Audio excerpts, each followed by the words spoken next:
ਵਾਹਿਗੁਰੂ ਜੀ ਕਾ ਖਾਲਸਾ ਵਾਹਿਗੁਰੂ ਜੀ ਕੀ ਫਤਿਹ। ਅੱਜ ਅਸੀਂ ਮਨੁੱਖੀ ਹੱਕਾਂ ਦੀਆਂ ਪਹਿਰੇਦਾਰ ਜਥੇਬੰਦੀਆਂ ਦੇ ਸੰਘਰਸ਼ ਬਾਰੇ ਵਿਚਾਰ ਸਾਂਝੇ ਕਰਾਂਗੇ।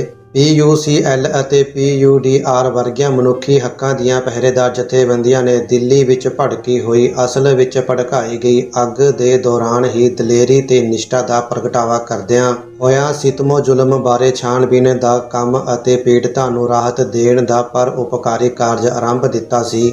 ਉਪਰੋਕਤ ਦੋਨੋਂ ਜਥੇਬੰਦੀਆਂ ਵੱਲੋਂ ਕਤਲੇਆਮ ਤੋਂ 2 ਹਫ਼ਤੇ ਬਾਅਦ ਹੀ ਇੱਕ ਭਰਵੀਂ ਤੱਥ ਭਰਪੂਰ ਰਿਪੋਰਟ ਜਾਰੀ ਕਰ ਦਿੱਤੀ ਗਈ ਸੀ, ਜਿਸ ਵਿੱਚ ਠੋਸ ਸਬੂਤਾਂ ਦੇ ਆਧਾਰ ਤੇ 13 ਪੁਲਿਸ ਅਫਸਰਾਂ, 15 ਕਾਂਗਰਸੀ ਆਗੂਆਂ ਅਤੇ 198 ਸਥਾਨਕ ਪੱਧਰ ਦੇ ਕਾਂਗਰਸੀ ਕਾਰਕੁਨਾਂ ਉੱਤੇ ਦੋਸ਼ ਦੀ ਉਂਗਲ ਧਰੀ ਗਈ ਸੀ। ਪਰ ਇਸ ਦੇ ਬਾਵਜੂਦ ਸ਼ਾਇਦ ਇਸੇ ਕਰਕੇ ਹੀ ਜਸਟਿਸ ਮਿਸ਼ਰਾ ਨੇ ਇਹਨਾਂ ਜਥੇਬੰਦੀਆਂ ਨੂੰ ਪੜਤਾਲ ਦੀ ਕਾਰਵਾਈ ਵਿੱਚ ਸ਼ਾਮਲ ਕਰਨ ਤੋਂ ਢੀਠਤਾਈ ਨਾਲ ਇਨਕਾਰ ਕਰ ਦਿੱਤਾ ਸੀ। ਅਜਿਹਾ ਸੱਚ ਨੂੰ ਦਬਾਉਣ ਦੀ ਨੀਤ ਨਾਲ ਕੀਤਾ ਗਿਆ ਸੀ। ਉਂਝ ਤਾਂ ਇਹ ਵੀ ਆਪਣੇ ਆਪ ਵਿੱਚ ਕੋਈ ਘੱਟ ਗੁਨਾਹ ਨਹੀਂ ਸੀ, ਪਰ ਜਿੱਡਾ ਪਾਪ ਕੀਤਾ ਗਿਆ ਸੀ ਉਸ ਨੂੰ ਦਬਾਉਣ ਲਈ ਵੀ ਉਨਾ ਹੀ ਵੱਡਾ ਪਾਪ ਜ਼ਰੂਰੀ ਹੋ ਗਿਆ ਸੀ। ਇਸ ਕਰਕੇ ਜ਼ਾਲਮ ਧਿਰ ਨੇ ਆਪਣੇ ਪਹਿਲਾਂ ਕੀਤੇ ਹੋਏ ਪਾਪ ਨੂੰ ਦਬਾਉਣ ਲਈ ਖੜੇ ਪੈਰਾਂ ਕੁਝ ਨਵੀਆਂ ਜਥੇਬੰਦੀਆਂ ਖੜੀਆਂ ਕਰ ਲਈਆਂ ਸਨ, ਜਿਨ੍ਹਾਂ ਦੇ ਨਾਂ ਛਲਾਵੇ ਭਰੇ ਰੱਖੇ ਗਏ, ਜਿਵੇਂ ਸਿਟੀਜ਼ਨ ਫੋਰਸ ਆਫ ਟਰੁੱਥ, ਜਿਸ ਦਾ ਭਾਵ ਹੈ ਸੱਚ ਵਾਸਤੇ ਨਾਗਰਿਕ ਮੰਚ। ਦੂਜਾ citizen committee for piece and harmony, ਜਿਸ ਦਾ ਅਰਥ ਬਣਦਾ ਹੈ ਅਮਨ ਤੇ ਇਕਸੁਰਤਾ ਲਈ ਨਾਗਰਿਕ ਕਮੇਟੀ। ਤੀਜਾ ਨਾਗਰਿਕ ਸੁਰੱਖਿਆ ਸਮਿਤੀ, ਜੋ ਅਮਨ ਤੇ ਇਕਸੁਰਤਾ ਕਾਇਮ ਕਰਨ ਅਤੇ ਨਾਗਰਿਕਾਂ ਦੀਆਂ ਸੁਰੱਖਿਆ ਕਰਨ ਦਾ ਹਿੰਦੂਤਵੀ ਦਸਤੂਰ ਇਹ ਹੈ। ਇਹ ਹਿੰਦੂ ਜਾਤੀ ਦੀ ਖਾਸ ਨਸਲੀ ਵਿਸ਼ੇਸ਼ਤਾ ਹੈ ਕਿ ਸੱਚ ਨੂੰ ਦਬਾਉਣ ਤੇ ਕਤਲ ਕਰਨ ਲਈ ਸੱਚ ਦਾ ਹੀ ਮੁਖੌਟਾ ਪਹਿਨਣਾ ਜ਼ਰੂਰੀ ਹੈ।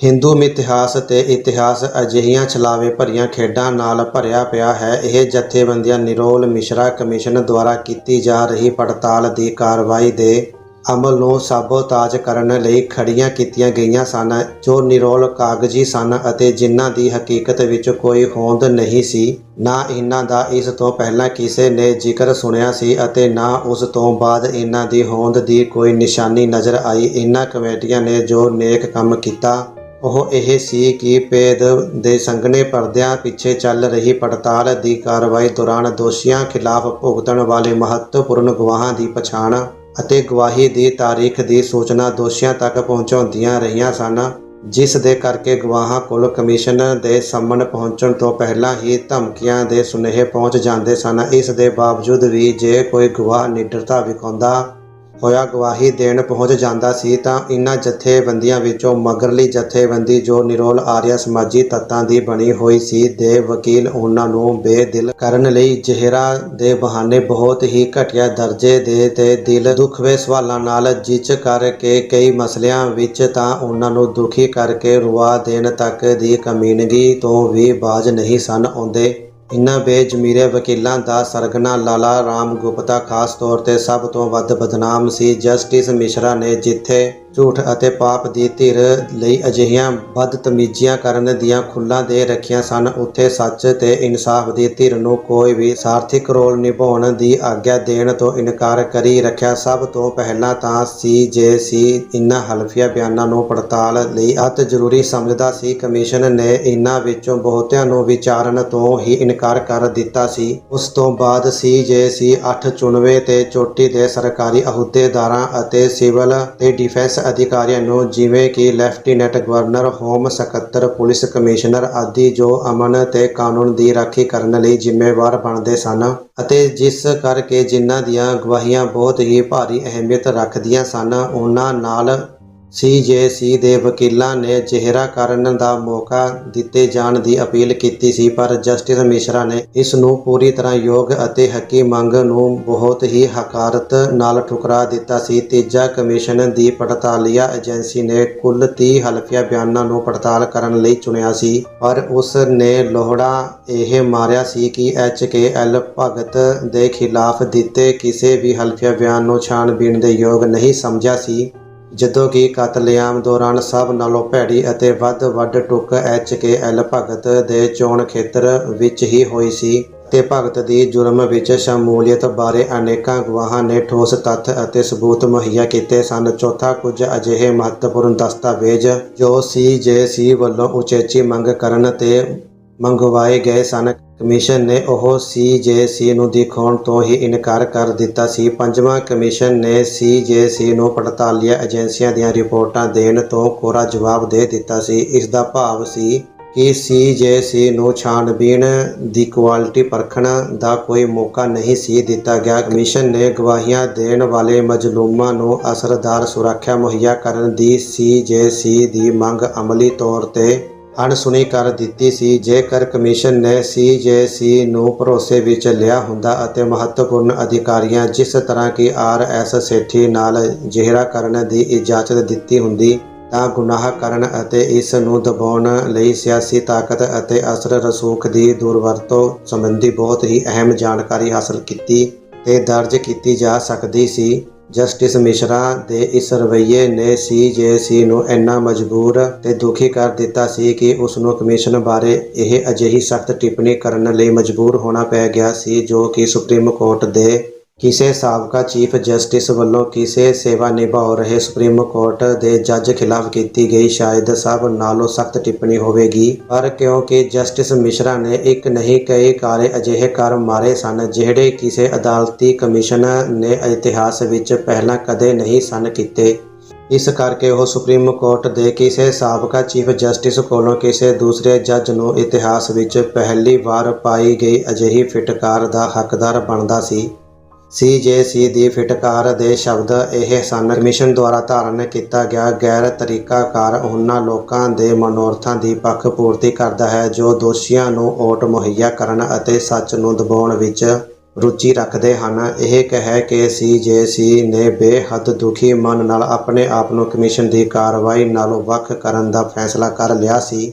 ਮਿਸ਼ਰਾ ਕਮਿਸ਼ਨ ਦੇ ਇਹਨਾਂ ਲੱਛਣਾਂ ਤੋਂ ਉਸ ਦੁਆਰਾ ਅਗਸਤ 1986 ਵਿੱਚ ਜਾ ਕੇ ਅੰਤਿਮ ਰੂਪ ਵਿੱਚ ਤਿਆਰ ਕੀਤੀ ਗਈ ਰਿਪੋਰਟ ਬਾਰੇ ਅਨੁਮਾਨ ਲਗਾਉਣਾ ਔਖਾ ਨਹੀਂ ਰਹਿ ਜਾਂਦਾ। ਮਿਸ਼ਰਾ ਕਮਿਸ਼ਨ ਆਪਣੀ ਰਿਪੋਰਟ ਵਿੱਚ ਇਸ ਨਿਰਣੇ 'ਤੇ ਪਹੁੰਚਿਆ ਸੀ ਕਿ ਮੁੱਢਲੇ ਪੜਾਅ ਦੇ ਦੰਗੇ ਆਪ ਮੁਹਾਰੇ ਸ਼ੁਰੂ ਹੋਏ ਸਨ ਪਰ ਪਿੱਛੋਂ ਜਾ ਕੇ ਉਹਨਾਂ ਜਥੇਬੰਦ ਰੂਪ ਅਖਤਿਆਰ ਕਰ ਲਿਆ ਸੀ। ਆਪ ਮੁਹਾਰੇ ਪ੍ਰਤੀਕਰਮ ਤੋਂ ਜਥੇਬੰਦ ਦੰਗਿਆਂ ਦੀ ਸ਼ਕਲ ਗ੍ਰਹਿਣ ਕਰ ਜਾਣ ਦੀ ਇਹ ਤਬਦੀਲੀ ਸਮਾਜ ਵਿਰੋਧੀ ਤੱਤਾਂ ਦੁਆਰਾ ਹਾਲਾਤ ਦੀ ਵਾਗਡੋਰ ਸੰਭਾਲ ਲੈਣ ਸਦਕਾ ਹੋਈ ਸੀ। ਇਸ ਤਰ੍ਹਾਂ ਅਤੇ ਇਹਨਾਂ ਅਰਥਾਂ ਵਿੱਚ ਦਿੱਲੀ ਵਿੱਚ ਹੋਈ ਹਿੰਸਾ ਜਥੇਬੰਦ ਜ਼ਰੂਰ ਕੀਤੀ ਗਈ ਸੀ ਪਰ ਜਥੇਬੰਦ ਕਰਨ ਦਾ ਇਹ ਕੰਮ ਕਿਸੇ ਰਾਜਸੀ ਪਾਰਟੀ ਜਾਂ ਵਿਅਕਤੀਆਂ ਦੇ ਕਿਸੇ ਖਾਸ ਗਰੁੱਪ ਨੇ ਨਹੀਂ ਸੀ ਕੀਤਾ ਸਗੋਂ ਸਮਾਜ ਵਿਰੋਧੀ ਅਨਸਰਾਂ ਦੁਆਰਾ ਕੀਤਾ ਗਿਆ ਸੀ ਜਿਨ੍ਹਾਂ ਦੀ ਭਾਰਤ ਦੀ ਰਾਜਧਾਨੀ ਅੰਦਰ ਚੋਖੀ ਭਰਮਾਰ ਹੈ ਅਤੇ ਜਿਨ੍ਹਾਂ ਦੀ ਸ਼ਕਤੀ ਵੀ ਬੇਪਨਾਹ ਹੈ। ਇਸ ਤਰ੍ਹਾਂ ਮਿਸ਼ਰਾ ਕਮਿਸ਼ਨ ਨੇ ਦੇਸ਼ ਦੇ ਰਾਜਸੀ ਹੁਕਮਰਾਨਾਂ ਅਤੇ ਦਿੱਲੀ ਦੇ ਪ੍ਰਮੁੱਖ ਰਾਜਸੀ ਆਗੂਆਂ ਨੂੰ ਸਾਰੇ ਜੁਰਮ ਤੋਂ ਸੁਰਖਰੂ ਕਰ ਦਿੱਤਾ ਸੀ ਅਤੇ ਦੋਸ਼ ਦਾ ਸਾਰਾ ਭਾਂਡਾ ਗੁੰਡਿਆਂ ਦੇ ਸਿਰ ਤੇ ਜਾਂ ਪੁਲਿਸ ਉੱਤੇ ਉਹ ਵੀ ਹੇਠਲੇ ਪੱਧਰ ਦੇ ਭੰਨ ਦਿੱਤਾ ਸੀ। ਹਾਲਾਂਕਿ CJC ਨੇ ਦਿੱਲੀ ਦੇ 3 ਲੋਕ ਸਭਾ ਮੈਂਬਰ ਅਤੇ 10 ਕੌਂਸਲਰਾਂ ਬਾਰੇ ਕਮਿਸ਼ਨ ਨੂੰ ਬਹੁਤ ਹੀ ਨਿੱਘਰ ਅਤੇ ਅਹਿਮ ਜਾਣਕਾਰੀ ਮੁਹੱਈਆ ਕਰਵਾਈ ਸੀ ਪਰ ਰਿਪੋਰਟ ਵਿੱਚ ਇਸ ਦਾ ਉੱਕਾ ਹੀ ਕੋਈ ਜ਼ਿਕਰ ਨਹੀਂ ਸੀ ਕੀਤਾ ਗਿਆ। ਭਾਵੇਂ ਕਿ ਹੁਕਮਰਾਨ ਪਾਰਟੀ ਦੇ 19 ਹੇਠਲੇ ਪੱਧਰ ਦੇ ਕਰਿੰਦਿਆਂ ਦੀ ਹਿੰਸਾ ਵਿੱਚ ਸ਼ਮੂਲੀਅਤ ਦਾ ਤੱਥ ਕਬੂਲ ਕਰ ਲਿਆ ਗਿਆ ਸੀ। HKL ਭਗਤ ਦਾ ਰਿਪੋਰਟ ਵਿੱਚ ਜ਼ਿਕਰ ਜ਼ਰੂਰ ਕੀਤਾ ਗਿਆ ਸੀ ਪਰ ਬਹੁਤ ਹੀ ਖੋਟੇ ਮੰਤਵ ਨਾਲ ਕਮਿਸ਼ਨ ਨੇ ਆਪਣੀਆਂ ਨਿਰਧਾਰਤ ਮੰਗਾਂ ਦੇ ਘੇਰੇ ਤੋਂ ਬਾਹਰ ਜਾ ਕੇ HKL ਭਗਤ ਨੂੰ ਪੂਰਾ ਦੁੱਖ ਧੋਤਾ ਸਾਬਤ ਕਰਨ ਲਈ ਪੂਰਾ ਜ਼ੋਰ ਲਾ ਦਿੱਤਾ ਸੀ। ਹਲਫੀਆ ਬਿਆਨਾਂ ਵਿੱਚ HKL ਭਗਤ ਦੇ ਖਿਲਾਫ ਪੇਸ਼ ਕੀਤੇ ਗਏ ਠੋਸ ਤੱਥਾਂ ਨੂੰ ਇਹ ਕਹਿ ਕੇ ਰੱਦ ਕਰ ਦਿੱਤਾ ਸੀ ਕਿ ਇਹ ਦੋਸ਼ ਬਹੁਤ ਨਿਸ਼ਚਿਤ ਤੇ ਸ਼ਿਕੇਬੰਦ ਨਹੀਂ ਹਨ। ਕਮਿਸ਼ਨ ਨੇ ਜੇਕਰ ਇੰਨੀ ਗੱਲ ਕਹਿ ਕੇ ਹੀ ਸਬਰ ਕਰ ਲਿਆ ਹੁੰਦਾ ਤਾਂ ਇਹ ਤਰਫਦਾਰੀ ਬਹੁਤ ਕੁੱਡਰ ਨਹੀਂ ਸੀ ਲੱਗਣੀ ਪਰ ਉਸ ਨੇ ਤਾਂ ਹੱਦ ਹੀ ਮੁਕਾ ਦਿੱਤੀ ਸੀ। ਕਮਿਸ਼ਨ ਮੁਤਾਬਕ ਸ੍ਰੀ HKL ਭਗਤ ਇੱਕ ਮੌਜੂਦਾ ਮੈਂਬਰ ਪਾਰਲੀਮੈਂਟ ਅਤੇ ਵਜ਼ੀਰ ਹੋਣ ਦੇ ਨਾਤੇ ਅਜਿਹੀ ਬਦਸਲੂਕੀ ਕਰ ਹੀ ਨਹੀਂ ਸੀ ਸਕਦਾ ਜੋ ਕਿ ਉਸ ਦੇ ਨਾਂ ਲਾਈ ਜਾਂਦੀ ਹੈ ਕਿਉਂਕਿ ਉਸ ਦੇ ਹਲਕੇ ਵਿੱਚ ਵੱਡੀ ਬਹੁਗਿਣਤੀ ਵਿੱਚ ਸਿੱਖ ਵੋਟਰ ਰਹਿੰਦੇ ਹਨ ਅਤੇ ਭਗਤ ਅਤੇ ਵੋਟਰਾਂ ਪ੍ਰਤੀ ਇੱਕ ਜਮਹੂਰੀ ਸਿਆਸਤਦਾਨ ਤੇ ਵਤੀਰੇ ਨੂੰ ਧਿਆਨ ਵਿੱਚ ਰੱਖਦਿਆਂ ਹੋਇਆਂ ਸਿੱਖਾਂ ਦੀ ਆਪਣੇ ਪ੍ਰਤੀ ਹਮਦਰਦੀ ਗਵਾ ਲੈਣ ਦਾ ਕਰਮ ਨਹੀਂ ਸੀ ਕਰ ਸਕਦਾ। ਜਸਟਿਸ ਮਿਸ਼ਰਾ ਨੇ ਇਹ ਅਤੇ ਇਸ ਤੋਂ ਵੀ ਵੱਧ ਕੁੱਡਰ ਗੱਲ ਕਰਦਿਆਂ ਹੋਇਆਂ ਰੱਤੀ ਸ਼ਰਮ ਮਹਿਸੂਸ ਨਾ ਕੀਤੀ ਕਿ ਦੰਗਿਆਂ ਤੋਂ 7-8 ਹਫ਼ਤਿਆਂ ਬਾਅਦ ਹੀ ਲੋਕ ਸਭਾ ਦੀ ਚੋਣ ਅੰਦਰ ਸਿੱਖ ਭਾਈਚਾਰੇ ਦੇ ਕੁਝ ਮੈਂਬਰਾਂ ਵੱਲੋਂ ਸ੍ਰੀ ਭਗਤ ਦੇ ਹੱਕ ਵਿੱਚ ਕੰਮ ਕਰਨ ਦੇ ਨਿੱਘਰ ਸਬੂਤ ਮਿਲਦੇ ਹਨ। ਜਸਟਿਸ ਮਿਸ਼ਰਾ ਦੁਆਰਾ ਨਿਭਾਈ ਗਈ ਇਸ ਵੱਡਮੁੱਲੀ ਸੇਵਾ ਦੇ ਇਵਜ਼ ਵਿੱਚ ਉਸ ਨੂੰ ਸੁਪਰੀਮ ਕੋਰਟ ਦੇ ਚੀਫ ਜਸਟਿਸ ਦੇ ਅਹੁਦੇ ਨਾਲ ਨਿਵਾਜਿਆ ਗਿਆ ਸੀ ਅਤੇ ਰਿਟਾਇਰ ਹੋਣ ਤੋਂ ਬਾਅਦ ਨਰਸਿਮਹਾ ਰਾਓ ਨੇ ਪਹਿਲਾਂ ਉਸ ਨੂੰ 1992 ਵਿੱਚ ਨੈਸ਼ਨਲ ਹਿਊਮਨ ਰਾਈਟਸ ਕਮਿਸ਼ਨ ਦਾ ਚੇਅਰਮੈਨ ਥਾਪਿਆ ਤੇ ਫਿਰ ਰਸਮੀ ਤੌਰ 'ਤੇ ਕਾਂਗਰਸੀ ਪਾਰਟੀ ਵਿੱਚ ਬੁੱਕਲ ਵਿੱਚ ਲੈ ਲੈਣ ਤੋਂ ਬਾਅਦ ਉਸ ਨੂੰ ਰਾਜ ਸਭਾ ਦਾ ਮੈਂਬਰ ਨਾਮਜ਼ਦ ਕੀਤਾ ਗਿਆ ਸੀ। ਬਾਕੀ ਰਹਿੰਦੇ ਵਿਚਾਰ ਸੰਗਤ ਦੇ ਨਾਲ ਫਿਰ ਸਾਂਝੇ ਕਰਾਂਗੇ। ਭੁੱਲ ਚੁੱਕ ਮਾਫ਼ ਕਰਨੀ, ਫਤਿਹ ਪ੍ਰਵਾਨ ਕਰਨੀ। ਵਾਹਿਗੁਰੂ ਜੀ ਕਾ ਖਾਲਸਾ, ਵਾਹਿਗੁਰੂ ਜੀ ਕੀ ਫਤਿਹ।